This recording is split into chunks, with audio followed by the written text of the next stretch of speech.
Welcome to another episode of Modded Minecraft. I'm Casp, and this is episode 9. Today we're going to be doing some farming. And as you can see here, I have a couple layouts for some multi-farms, and I have some ideas for some pumpkin and melon farms that hopefully work. So I started off, I got rid of all of the temporary farms that were here except for this rubber tree farm because, well, I might still need a bunch of that, so I'm just going to leave that up for now. The overall goal is going to be to farm pretty much every item and have it fully automated, and so it just kind of farms itself without a whole bunch of maintenance. And I'm only going to use these multi-farms for, I'm going to do one for trees. I might not use the third one, I might take it down. And the other one, I'm going to use it for like wheat, potatoes, carrots, possibly cactuses, but I might try and think of something more interesting to do with cactuses. Pumpkins and watermelons, like I said, I have another idea for those. And yeah, I have all this dug out here.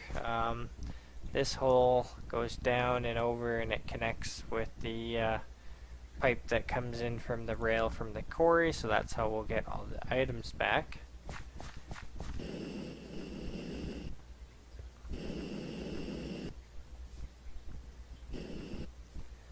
Yep, so I guess we can get started. I made a couple pistons already. This is my idea for the pumpkin and melon farm, which is going to need to be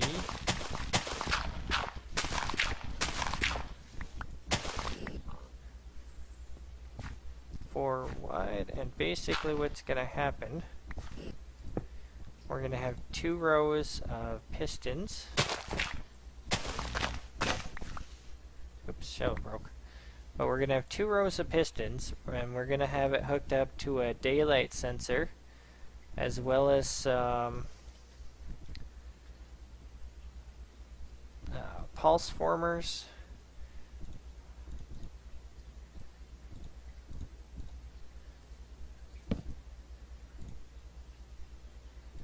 And I need sticks.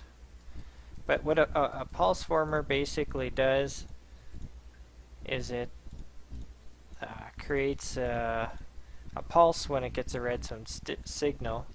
So rather than just continuing the signal, even if it still gets a steady signal, it'll just make 1 pulse. Oh no, we're 1 redstone short. Shoot. But I'll just show you that real quick. And basically you can see this means it's currently getting a signal. This will light up when it gets one, and this will blink just 1 tick when it gets a signal.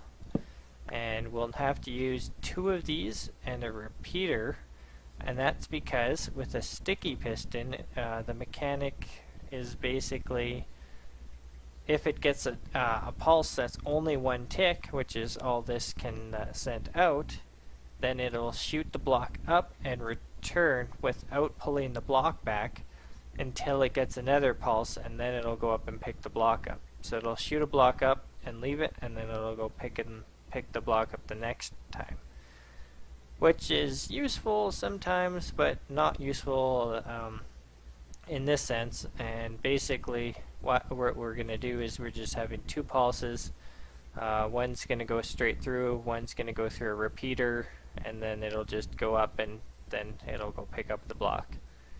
So I'm going to go make another one of these, lay out the pistons, and be right back. Okay, I think I have all the items I need here. So for the daylight sensor, have to get the wire right near the bottom.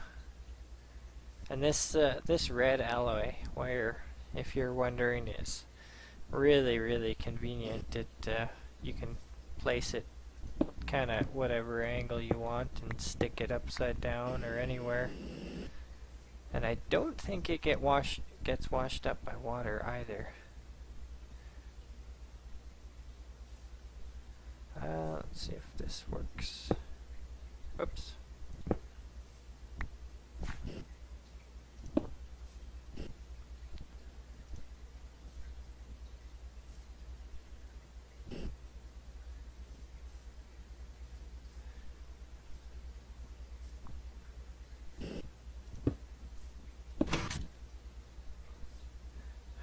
Can I make this?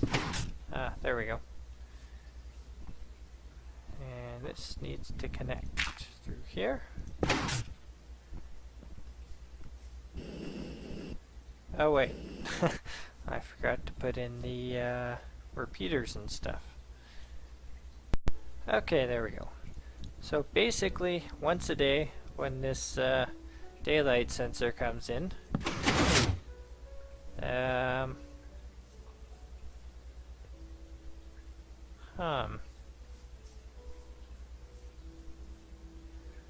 I may have to move that over one. But anyways, as you can see with the rest of them, they just jump up and down, and they should probably test that. Oh.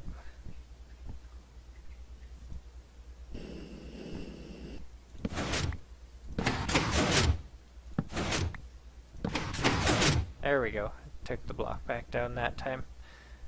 So basically I have two pulse formers. Oh wait. Does that work with just one? Because I forgot to hook up the second one.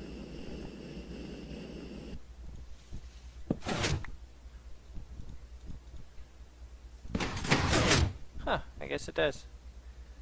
Okay, that works.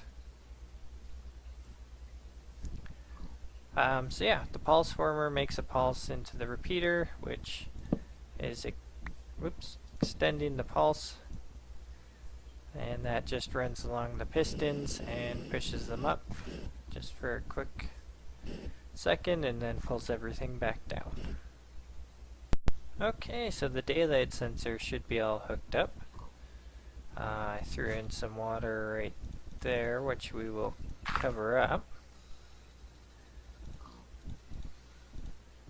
Got both the 5 of each, 5 pumpkin, 5 melon.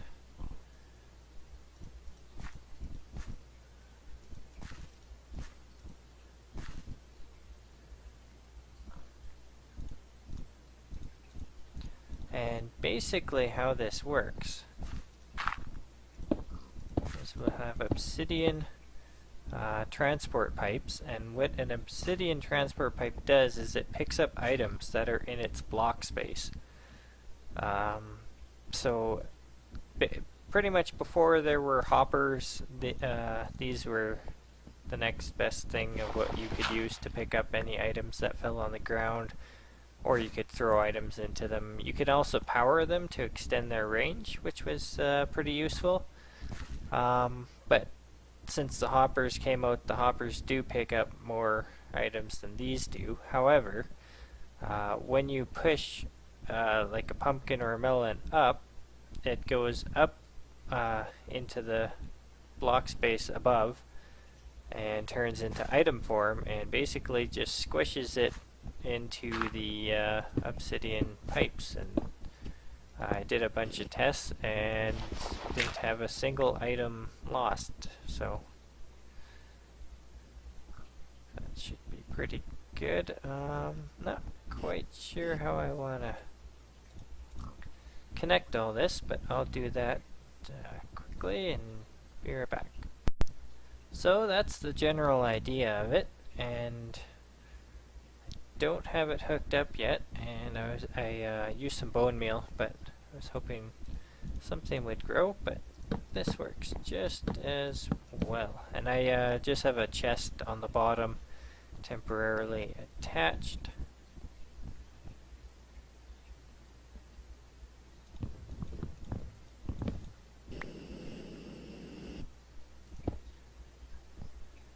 So should put this here and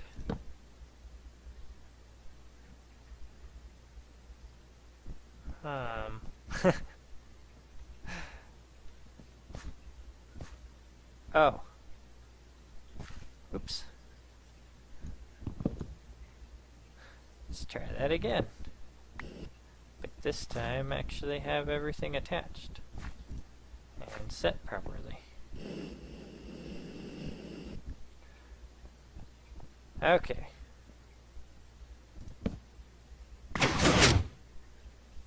There we go.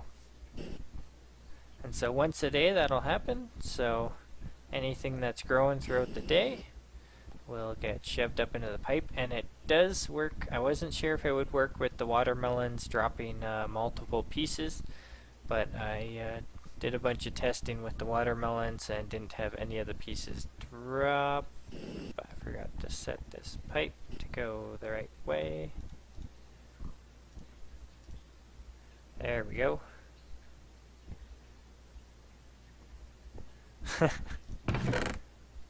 And look at that. And so this is just going to attach to this pipe that goes down here, and it will go ahead and get itself sorted.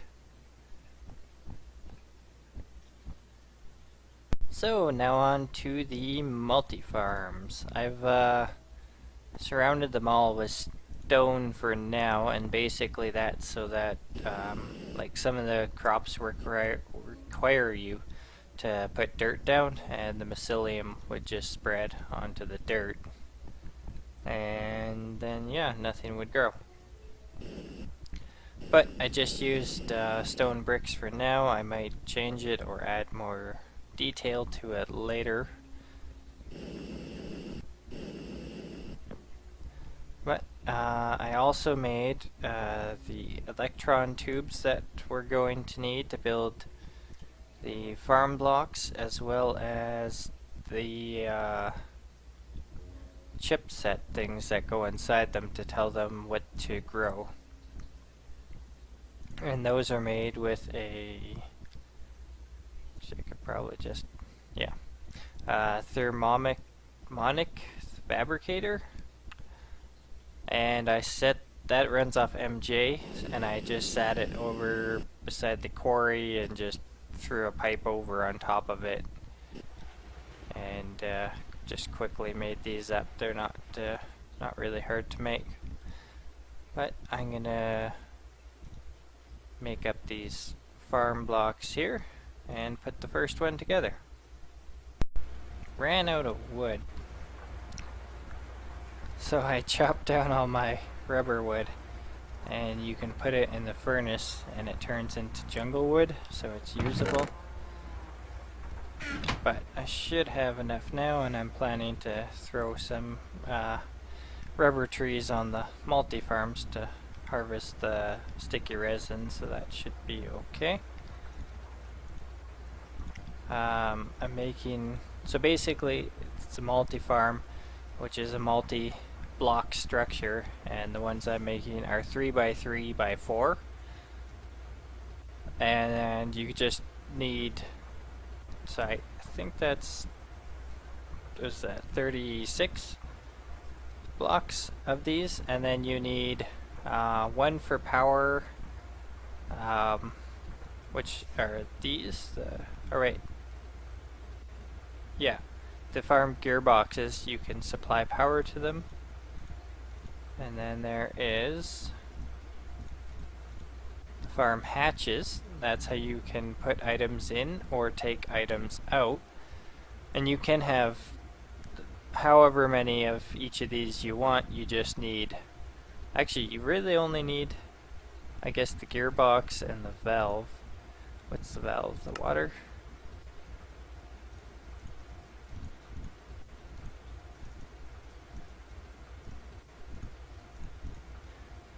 But well, I'm not sure if you can add buckets or not, but essentially this gives you water so it can water the plants. This gives you power so it can have power to harvest them and plant them automatically. And this allows you to take out or put in items from the farm. And the rest of the blocks can just be the plain farm blocks. And we need a bunch more of those. Whoops, how did that go again?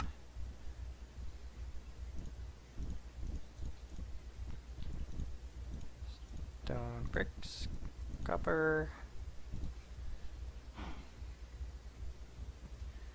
And we need more copper. I'll go grab some of that and make the rest of these. Okay, have the farm blocks made. And you can more or less have these at any elevation within the pad, as long as the pad is in line with the blocks or one underneath it. I think I'm gonna go too high, and your dirt level will be here, and these will be sticking up. Never actually made a way into here.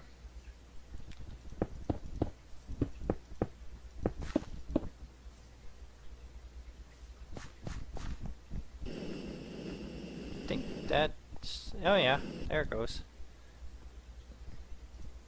I didn't put in any of the gearboxes or anything though, so I'm going to be short on this one.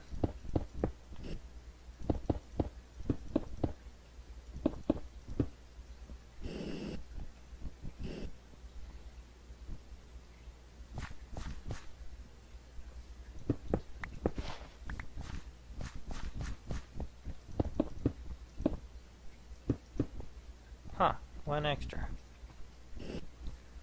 Well, I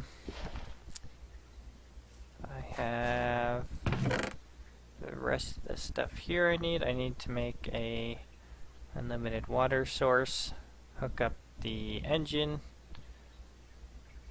and the pipes, and then that should be ready to set some stuff up. So I'm gonna do that quick. Alright, so the item pipe is connected to the main line. I got both of them built and set up. Well, I don't have them farming anything, but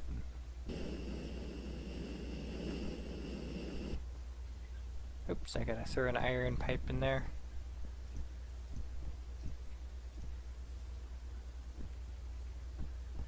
But all the pipes are set up, the water is pumping water, and it's probably full by now. Yep. Just have to add fertilizer, dirt, and well, for that one, just fertilizer and dirt, and it'll start planting trees. So I'm gonna try that out real quick. I know this makes a ton of fertilizer.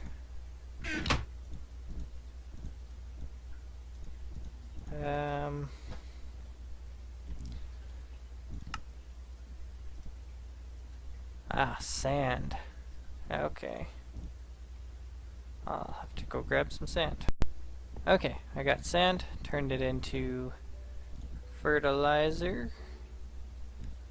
And I believe we just go like that. And dirt.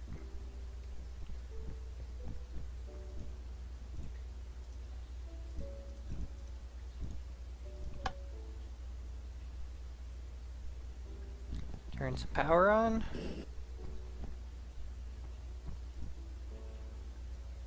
And it's doing something. Maybe. Might take a bit. The power is kind of low. But I'll let that run and see if it does anything.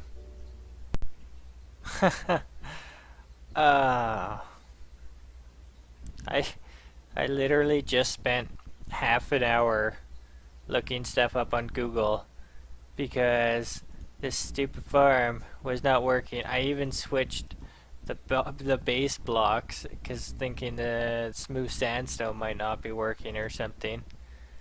And I had the saplings in the dirt spot and the dirt in the sapling spot.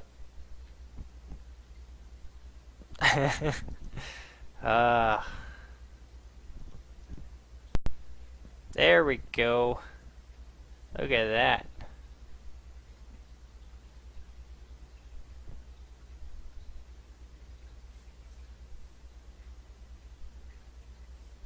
Cool.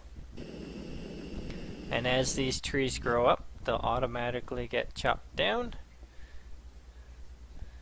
and they'll hang out because I haven't set this pipe up yet. But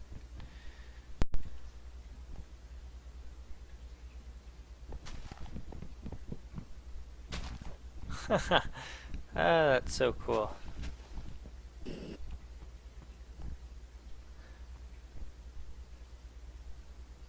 And I don't ended up not needing a redstone engine. It automatically ejects items into the pipes, which is nice.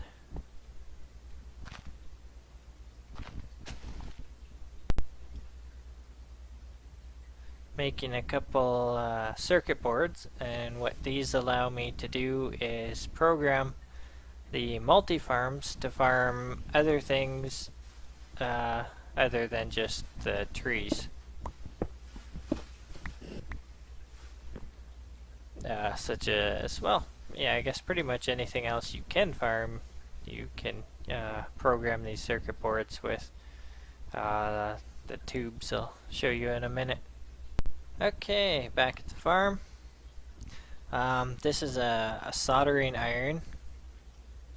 That's where you can upgrade your circuit boards with the electron tubes. And we want a manual farm so that we can do rubber trees. And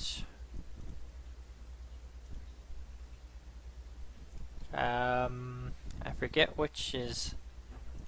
Okay, yeah. So north, south, east, and west. So for the north and south, we want vegetable farms because they're smaller. And then the east and west, we want the crop farm and the rubber plantation. Take our circuit board, put it in the slot, and there we go. We can now put it in here, and there we go. So, but this one will not place the dirt by itself. You have to place the dirt. However, it will still replant all of the items for you. Come on, get in the hole.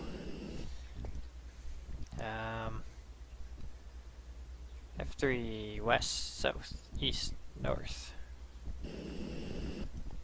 Okay, so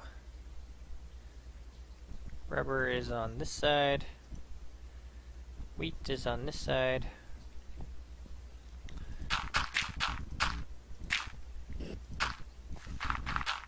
Basically everything over this side is going to be wheat. Just these thin little strips will be potatoes and carrots, and then all of this over here is going to be the rubber plantation. So I'm just going to fill this in real quick. Be right back. Alright, so this is all filled in and running. I got the rubber and 2 sets of potatoes. I tried doing 1 carrot and 1 potato, but it kind of just all replaces it with potatoes. Carrots are still there, so I guess I'll just farm potatoes until I have a lot of those, and then I'll just switch it to carrots, which isn't really all that hard to do. And then I have wheat on this side. I tried it out a little bit, and I had some power or problems with the power generation system blowing up on me. Basically the gap in time between when the items are harvested and when they grow sometimes is too large. So say everything is growing and nothing needs to be harvested, then the engine just keeps building up and building up and building up, and if nothing grows, it then explodes, which is pretty inconvenient. So I tried switching it to an electrical engine. I guess I don't have one here. And run that from EU from my house. I string a wire, but that doesn't currently work in this experimental version, so I'm still just stuck with the Stirling engine, and I just kind of have been turning it on and off when we get gates. We'll be able to set the gate and basically tell it to apply redstone if the engine is blue.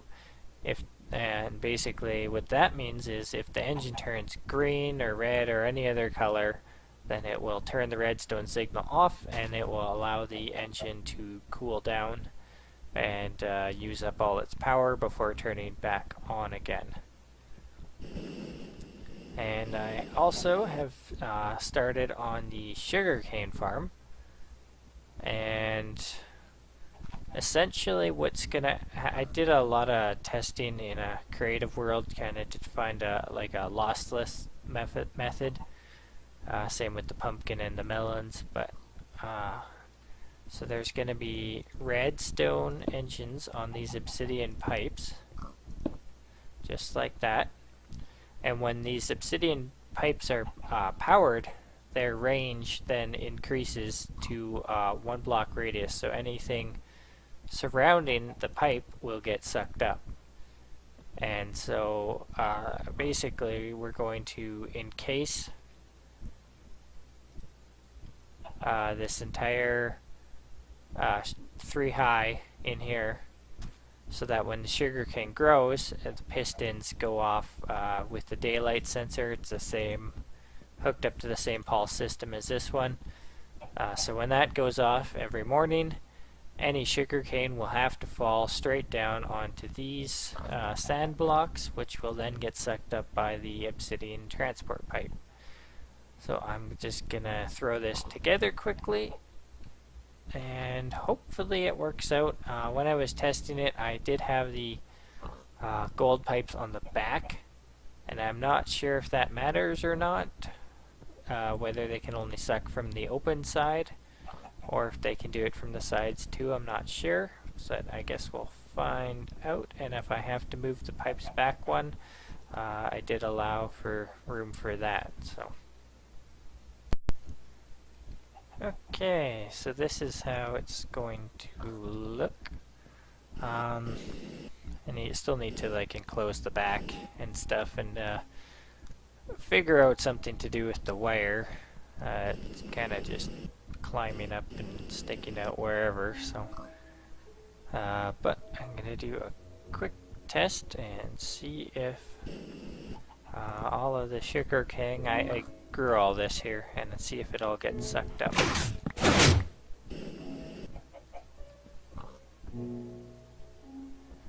That would be a no.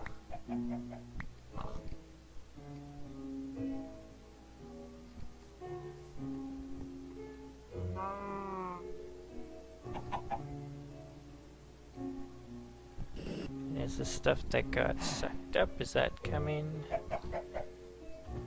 1.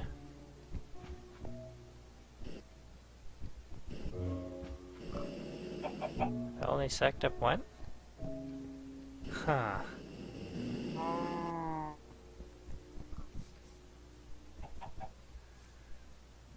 Gonna play with this for a bit and be right back. Okay, I moved the obsidian pipes so they're facing inwards. Let's see if that does the trick.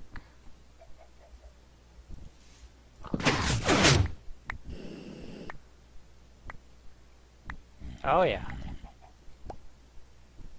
Oh yeah, there we go. Yep, it sucked them all up. So that was, so they are directional then.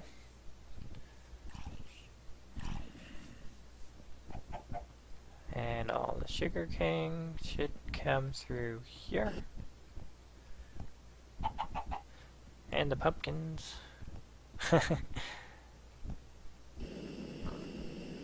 Unless it already went all through. I guess, yeah, I had quite a few gold pipes. It's probably already through and gone. Okay, but that works. That is good. So I'm going to switch this side and try to figure out some way to wire this better and kind of cover up the pipes and stuff here. Okay, I got it cleaned up a little bit here. The wire I just left along the top and ran it straight down. You can't actually cover this hole with anything. The wire will break, which kind of sucks, but it's alright. It's on the back side, so you're not really ever gonna see it that much. I used these hollow covers for the pipes. You can use normal covers, which completely seals it off, but it looks kind of dumb. It just looks like the pipe is attached to it, not like anything can actually run through it. So I went with the hollow covers. Just ran the stone bricks out here, and I don't think I'm going to cover this with anything. I think it looks alright the way it is.